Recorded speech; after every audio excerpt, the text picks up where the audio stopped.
ಇತ್ತೀಚೆಗೆ big boss Kannada season 12ರ ನಂತರ ಸಂದರ್ಶನವೊಂದರಲ್ಲಿ ಧ್ರುವಂತ್ ತಮ್ಮ ಮದುವೆ ವಿವಾದದ ಬಗ್ಗೆ ಓಪನ್ ಆಗಿ ಮಾತನಾಡಿದ್ದಾರೆ.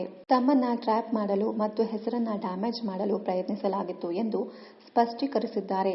ಜೊತೆಗೆ ಡಿವೋರ್ಸ್ ಪಡೆದಿದ್ಯಾಕೆ ಅನ್ನೋದರ ಬಗ್ಗೆಯೂ ಮಾತನಾಡಿದ್ದಾರೆ. ಅದರ ಬಗ್ಗೆ ಮಾಹಿತಿ ಇಲ್ಲಿದೆ ನೋಡಿ. ಮೊದಲನೇದಾಗಿ 2 ವಿಚಾರ ಇದೆ.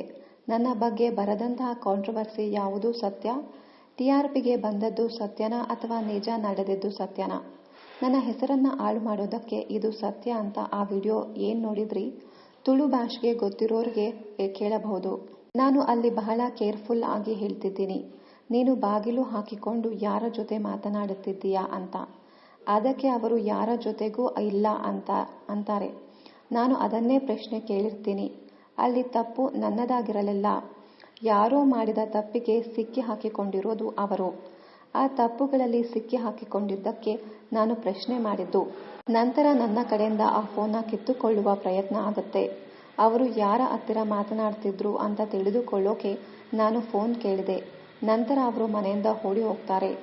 ಇದು ತುಂಬಾ ವರ್ಷಗಳ ಮುಂಚೆ ನಡೆದಿರೋದು. ಮಾಜಿ ಪತ್ನಿಯಿಂದ ಡಿವೋರ್ಸ್ ಆಗಿ ನಾನು ದುಬೈನಲ್ಲಿದ್ದು ಅಲ್ಲಿ ಕೆಲಸ ಮಾಡಿಕೊಂಡು ಬಂದು 4 ವರ್ಷಗಳಾಗಿದೆ ಎಂದು ಸಂದರ್ಶನವೊಂದರಲ್ಲಿ ಧ್ರುವಂತ್ ಹೇಳಿಕೊಂಡಿದ್ದಾರೆ. ಈಗ ಯಾರು ಬಂದಿದ್ದರು ಅಂದರೆ ನನ್ನ ದುಡ್ಡೆಲ್ಲ ತೆಗೆದುಕೊಂಡು ನನ್ನ ಟ್ರ್ಯಾಪ್ ಮಾಡೋಕೆ. ಅವರಿಗೆ ನಮ್ಮ ಕತೆ ಎಲ್ಲ ಗೊತ್ತಿತ್ತು.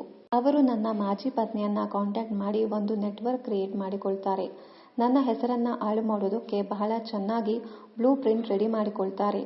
ಟೋಟಲ್ ನನ್ನ ಇಮೇಜ್ ಡ್ಯಾಮೇಜ್ ಮಾಡೋದಕ್ಕೆ. ನನಗೆ ಏನ್ ಸಿಗಬೇಕೋ ಅದು ಸಿಕ್ಕಿಲ್ಲ ಅಂತಂದ್ರೆ ಡ್ಯಾಮೇಜ್ ಮಾಡೋಣ ಅಂತ ಬಹಳ ಚೆನ್ನಾಗಿ ಪ್ಲಾನಿಂಗ್ ಮಾಡಿಕೊಂಡಿರ್ತಾರೆ. ಯಾವುದನ್ನ ಯಾವುದಕ್ಕೋ ಫ್ಯಾಬ್ರಿಕೇಟ್ ಮಾಡೋದಕ್ಕೆ ನೋಡ್ತಾರೆ. ಆದರೆ ಅಲ್ಲಿ ಮಿಸ್ ಫೈರ್ ಆಗುತ್ತೆ. ತುಳು ಗೊತ್ತಿರೋರು ಅದನ್ನ ಕರೆಕ್ಟ್ ಆಗಿ ಚೆಕ್ ಮಾಡಿ ತಪ್ಪು ಧ್ರುವಂತ್ದು ಅಲ್ಲ, ಇವರೇ ಏನೋ ತಪ್ಪು ಮಾಡಿ ಸಿಕ್ಕಾಕಿಕೊಂಡಿದ್ದಾರೆ ಅಂತ ಗೊತ್ತಾಗುತ್ತೆ ಎಂದಿದ್ದಾರೆ ಧ್ರುವಂತ್. ಇನ್ನಷ್ಟು ಕನ್ನಡ ಧಾರಾವಾಹಿ, ಸಿನಿಮಾ ಹಾಗೂ ಇನ್ನಿತರ ನ್ಯೂಸ್ ಅಪ್ಡೇಟ್ಸ್ಗಾಗಿ ಚಾನೆಲ್ ಅನ್ನ ಸಬ್ಸ್ಕ್ರೈಬ್ ಮಾಡಿ. Thank you.